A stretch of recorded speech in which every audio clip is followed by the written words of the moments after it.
SIM South Dakota allows emergency care providers lifelike, hands-on training with the most realistic simulators possible. One of the great things that SIM South Dakota provides are the simulators, and they respond so much like a human that when staff are working with them and doing different procedures, whether it's airways or whether it's putting in a chest tube, whether it's doing a code or giving medications, it shows them and allows them to see how a real person would respond. I mean, these simulators can talk, they can breathe. They have pulses. You can listen to breath sounds, bowel tones, heart tones, have bleeding wounds, check pupils.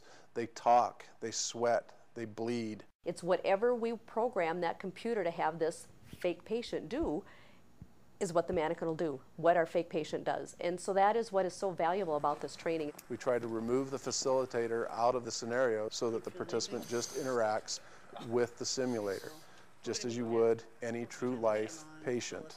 Yeah, let's analyze. Stand clear. Analyzing now. Stand clear.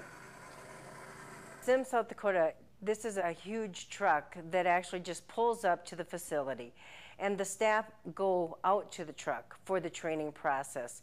So it's not disrupting anything inside the facility, and it is set up like an emergency room, just like something that they, work in every day. The vehicles are being built right here in South Dakota by ROSENBAUER Company, an international company located right here in South Dakota that builds custom vehicles for people around the world. There are other mobile labs out there, but nothing quite like this. The front section has 2 slide outs to make a generic emergency department room. The rear half of the vehicle is set up to, once you're inside and close the door, you shouldn't be able to tell the difference that you're not in an ambulance. For us to have the ability to use the simulators through SIM South Dakota is one of the greatest gifts that a small facility has in regards to education. I don't know that you can place a value on it. All of the services, or most of the services that we provide education to, are volunteers. They're giving their time day in and day out, and they're from small towns around South Dakota where they don't always get to see that critically ill patient. Their time's valuable, and I think that is the most important part about this whole grant.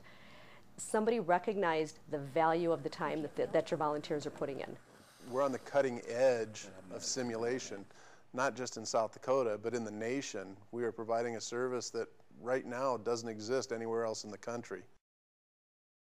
It's not only going to help the EMS people, but it's going to help the patients that we take care of. That's the purpose of SIM South Dakota.